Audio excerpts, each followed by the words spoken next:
Welcome in to Monday Morning Live, the college football conversation with Tom Luginbill. I'm Jim Dunaway from our Disrupt the Media studios here in Birmingham. Loogs is always traveling around America, today from his friendly confines as well. Luginbill, this is a tape version basically to tease ahead to August the 28th, our first morning together, when we'll get a chance to react live at 7 a.m. Central Time, 8 a.m. Eastern, to what we see every weekend in college football, something I always love to do on Monday mornings at the water cooler. Absolutely. And I'll tell you what, Jim, the thing that's great about it is you get that buffer day, that Sunday, to kind of allow you to let things sink in, hopefully avoid making knee-jerk reactions, right? Because sometimes something will happen on a Saturday that's so jarring, and then you gotta let it settle before you really dive into it and peel back the layers. So listen, nothing better than reactionary analysis to what we've seen, especially when it's fresh and it's, we're right on top of it. We're gonna have a blast, man. It's gonna be a lot of fun. And nobody big pictures college football, in my opinion, better than Tom Luginbill does. And he'll be at games, but then he spends a lot of Sunday watching tape, breaking down what has already happened on Saturdays as well. So it won't be just what you already know on Monday Morning Live. We'll be doing some big picture takeaways. So what I want to do on this test run on this taped version right here is I got 5 things I want to go through. And I want to start first with the quarterback situations at some top 5 teams. How come it feels like Alabama is in a quarterback crisis while Georgia and Ohio State are simply just replacing a starter? Alabama's replacing a starter too, but it seems to be a much bigger deal in Tuscaloosa than it is in Columbus and Athens. Big picture of that for me, Lukes. Well, I think one of the reasons why that is there are significantly more people in the mix to be that guy than there are at either Georgia or Ohio State.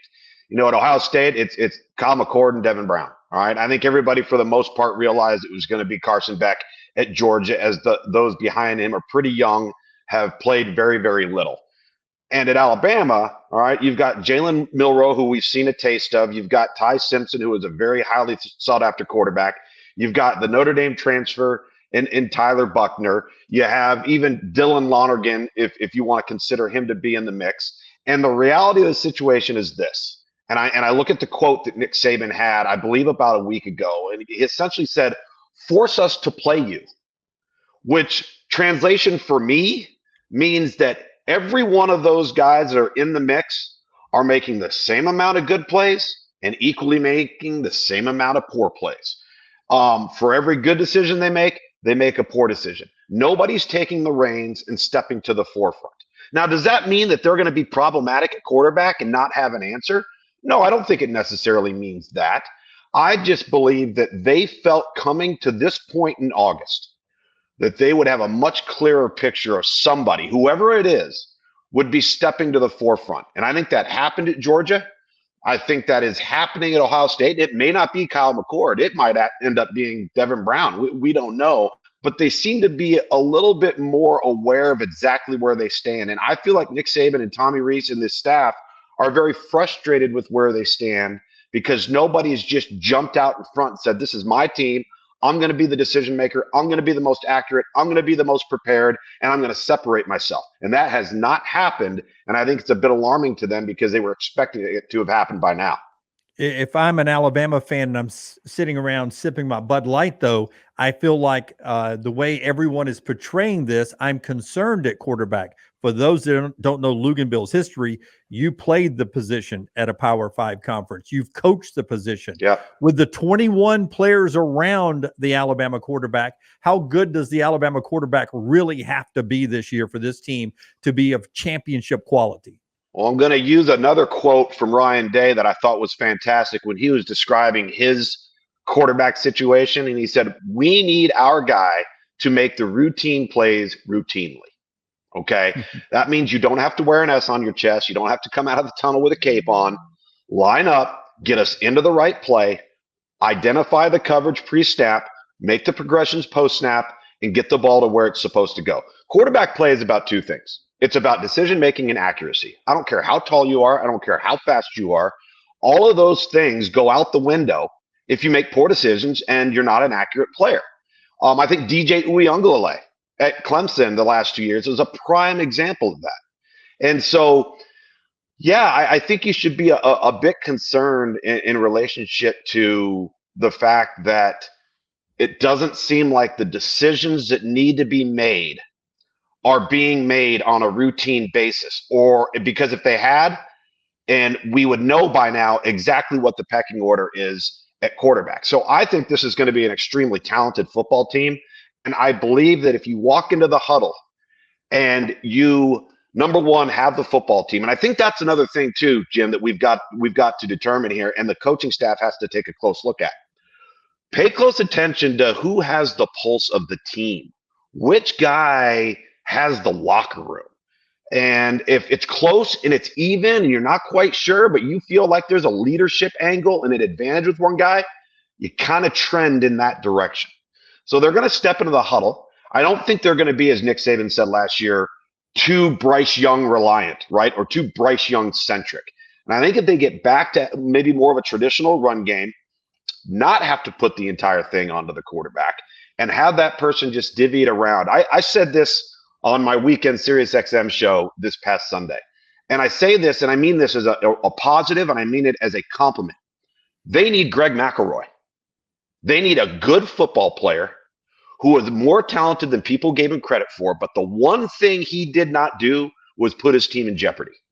All right. He made the plays that needed to be made the right decisions, and got the ball out to the playmakers. Now, here's the one X factor in all of this.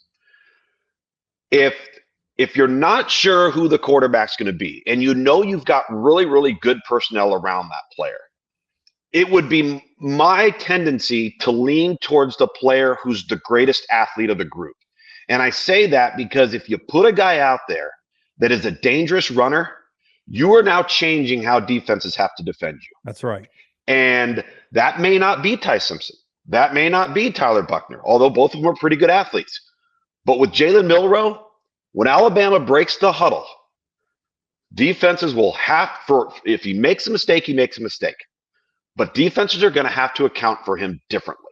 And I think that has to be a big factor, this decision, at least to start the season off.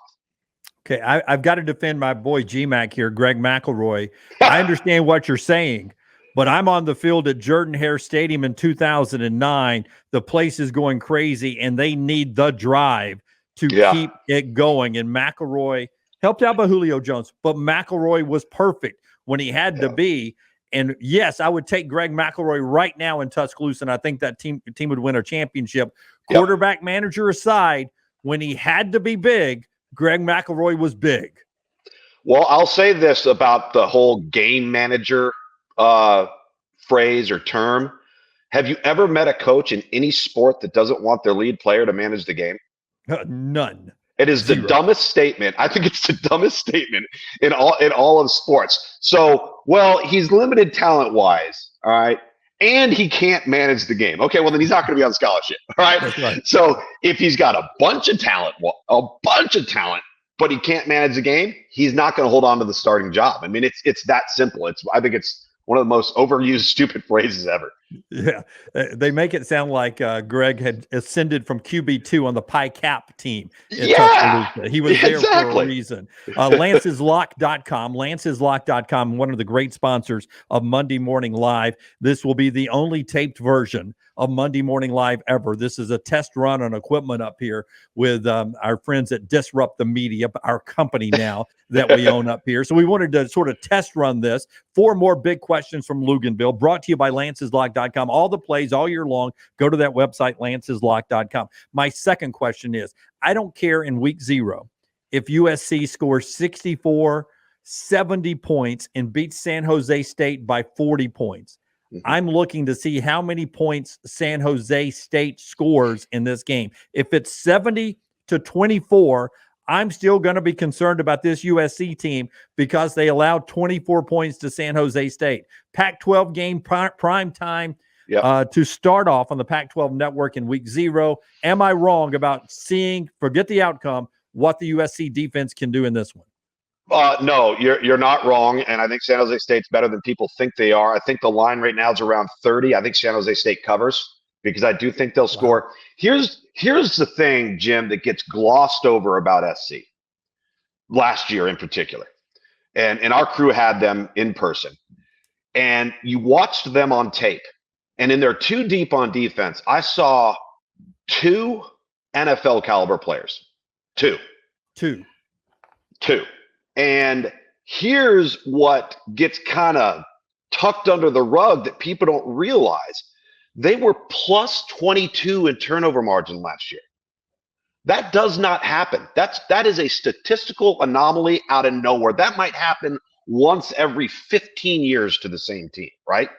So if they're not plus 22 a year ago, let's just say they're plus 10, right? And they don't have Caleb Williams, they're a 4-8 football team. Caleb Williams is that good. Caleb Williams is an absolute magician. And until you see him in person, you have no idea what he means to that roster, because the roster around him, the offensive skill aside, they do have very good offensive skill, but they're not the SC that we think of when we think of SC folklore, right? So I'm trying to figure out defensively, because they didn't make a ton of high profile moves in the transfer portal on the defensive side. And I'm anticipating that they won't even be in double digits, all right, in the plus turnover category. So how is the defense supposed to improve? Because I don't think they're going to get as many possessions that they got a year ago. They had no business beating Stanford. They had no business beating Oregon State. And people will say, well, those are takeaways. Not all turnovers are created equal. Some are takeaways and some are gimmies. That's right. And so I think that's the one thing that I'm really looking to see. What happens if SC goes out there? San Jose State or anybody else. What happens if SC goes out there and the turnover margin just is even? It's 0 at the end of the day. Or it's -1. Or they go a couple of games and they don't get a single one. Now the defensive issues, I think, are going to be really glaring. My third point with Luginbill here involves Notre Dame. Dublin against Navy.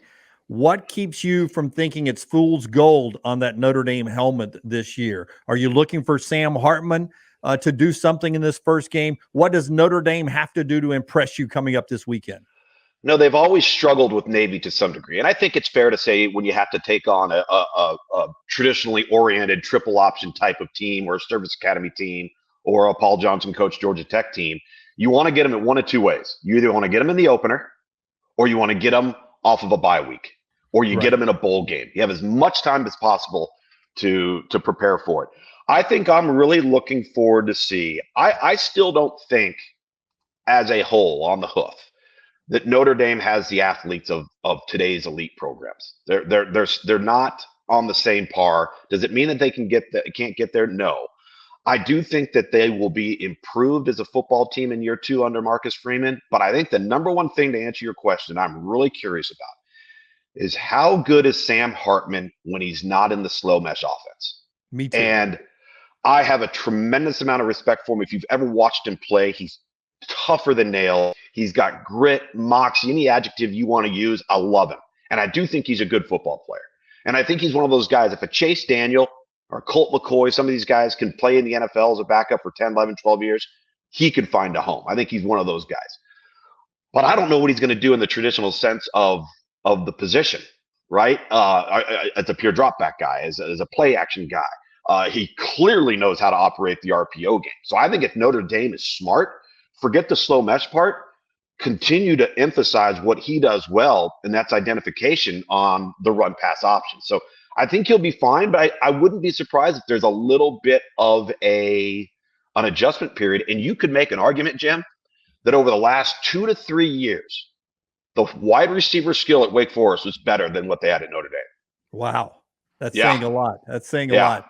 Navy's changing systems too. That's the 1:30 NBC game, week 0. Point 4, lanceslog.com brings you Monday Morning Live. Again, we will be live at 8 a.m. Eastern, 7 Central, all Mondays after the college football season, starting August the 28th, after week 0, recapping week 0 and getting you ready for week 1. Tom Luginbill live on Monday Morning Live, all football season long on Mondays, 8 a.m. Eastern, 7 a.m. Central on all of these platforms here with Disrupt the Media on YouTube, and also the Next Round platform as well on our YouTube channel. Point number 4, Pete Golding will be considered a raving success this year in Oxford, Mississippi. Did it already start this weekend when they got 5-star defensive lineman Kermarian Franklin to stay in state, not go to Auburn, not go to Tennessee, not go to Miami? Was that Pete Golding? Did he have a hand in on that?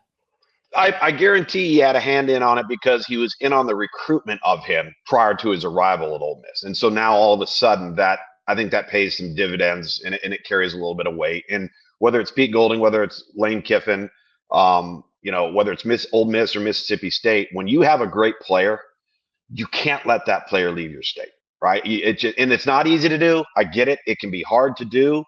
But, you look at some of those Hugh Freeze offenses and some of those Phil Longo offenses, and they kept an A.J. Brown at home, right? They kept a DK Metcalf at home. Those are important things to build your program to compete against the likes of the Alabamas and the LSUs and so on and so forth. So I think time will tell on the Pete Golding tenure there based upon personnel. I mean, let's call it what it is, Jim. I mean, Ole Miss isn't playing with Alabama's players on defense. And, I look at Jeff Scott when he left Clemson to go to South Florida. I look at Tony Ellett when he left Clemson and went to Virginia. I look at Brent Venables when he left Clemson and he went to Oklahoma. Well, all three of those guys didn't start taking stupid pills. They didn't just all of a sudden overnight become bad football coaches. They don't have the dudes that they were playing with at Clemson. So players trump plays every step of the way. They get more players in there. Pete Golding and everybody else will look really good. Listen, I know Barbie is not your type of movie, but it made over $1 billion internationally. I know. So number 5 is who is the surprise team in college football, the Barbie team of the year that's going to come out of the top 10, that's going to make some waves. For me, it's going to be that Ken Dolliver quarterback I like to call Bo Nix at Oregon. I think they'll come from 15. They'll be a top 10 team at the end of the year. I think they win the Pac-12. I love Dan Lanning's schemes. I think year 2 is big for him. Who's the surprise team for you in college football this year, however you define that? So you didn't exactly walk out on a limb there, Jim. I mean, they're already a top 20 team to jump into the top 10, my man. Well, 15, they're going to win the Pac-12. That's jumping over the Utahs and the USCs. Right. I think I'm going to go a little deeper on this one, and you're going to say, what? I was stunned that NC State did not only got one top 25 AP vote.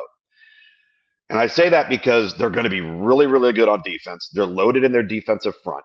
And when they got Brennan Armstrong in the transfer portal and then reunited him with Robert Anae, who was his coordinator that 2020 and 2021 when he exploded offensively, they could have a chance to not only be good on defense, but be good enough on offense to where they're capable of winning every game they participate in. I would be stunned. Like Vegas had them at 6.5, Jim, and then took it off the board.